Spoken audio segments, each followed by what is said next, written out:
Bonjour, je m'appelle Camille Gagnon. Je suis pharmacienne et directrice adjointe du Réseau canadien pour la déprescription, un organisme de recherche sans but lucratif qui est basé à l'Institut universitaire de gériatrie de Montréal. Pour commencer aujourd'hui, je voudrais vous poser une question. Comment faites-vous pour vous assurer que vos médicaments ou ceux que prend un proche aident vraiment? Bon, la réponse peut sembler évidente. Les médicaments devraient être bons après tout parce que votre médecin vous les a prescrits, votre pharmacien vous les a servis et il y a peut-être même une infirmière qui vous les a administrés. Malheureusement, on observe que ce n'est pas toujours le cas. Bien sûr, les médicaments peuvent nous aider de différentes façons en traitant des symptômes, par exemple au jour le jour, la fièvre, la douleur, ou encore ils peuvent nous aider à contrôler des problèmes de santé chroniques comme le diabète ou la haute pression.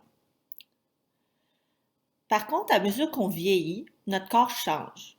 Puis les médicaments peuvent venir nous affecter différemment. Il faut aussi considérer qu'en vieillissant, la plupart des gens vont développer plusieurs problèmes de santé avec le temps et vont donc devoir prendre plus de médicaments pour les traiter. En termes simples, lorsqu'on prend trop de médicaments ou encore lorsqu'on prend pas les bons, ça peut entraîner des problèmes qu'on appelle des effets secondaires ou des effets néfastes. C'est particulièrement le cas chez les personnes âgées qui sont plus sensibles aux effets secondaires des médicaments. Saviez-vous qu'au Canada, les personnes âgées sont hospitalisées 5 fois plus souvent que les personnes plus jeunes à cause des effets secondaires de leurs médicaments?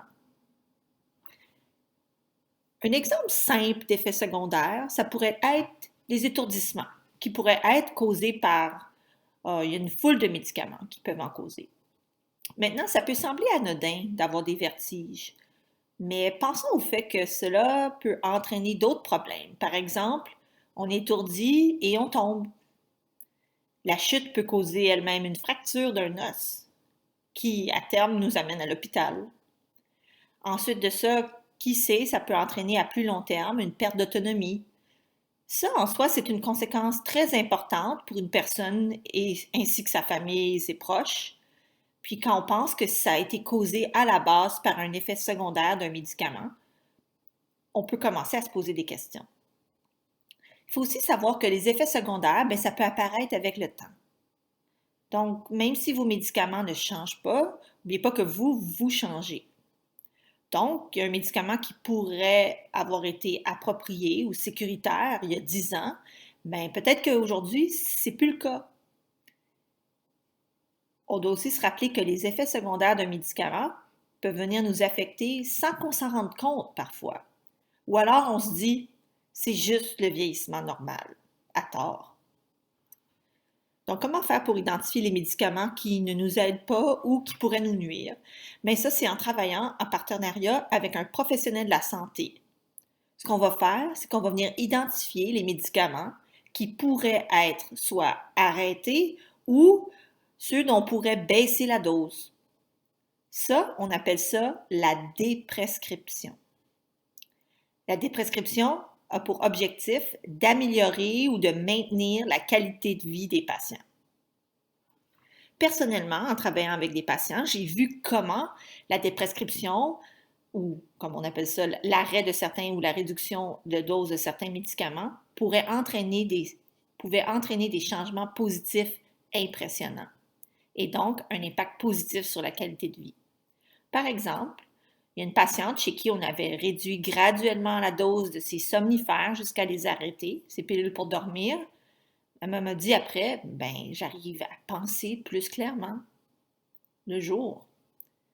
Un autre patient, lui, se sentait juste plus stable sur ses pieds après qu'on ait diminué la dose d'un de ses médicaments pour la haute pression. Finalement, j'ai un dernier exemple. Ce serait qu'un patient pour lequel on avait diminué le nombre de médicaments de 8 à 5 pour traiter ses conditions médicales, mais tout en assurant un bon contrôle de ses conditions. Donc, il était juste content d'avoir réduit son nombre de médicaments à prendre à tous les jours. On sait que lorsque les patients et leurs proches sont impliqués et informés face à leurs médicaments, par la suite, pour eux, c'est plus facile d'identifier des effets secondaires et de prévenir les effets néfastes que ça pourrait engendrer. Donc, notre défi pour vous aujourd'hui, c'est le suivant, c'est de demander à un professionnel de la santé en qui vous avez confiance la question suivante. Est-ce que j'ai encore besoin de tous mes médicaments? Vous savez quoi? La réponse pourrait vous surprendre. Il est important de considérer que ces types de conversations-là, vous allez poser ces questions, bien, elles peuvent avoir lieu par téléphone ou encore par vidéoconférence. Ça, c'est important à considérer, particulièrement en ces temps de confinement pendant la pandémie. Vous êtes curieux, vous voulez en savoir plus?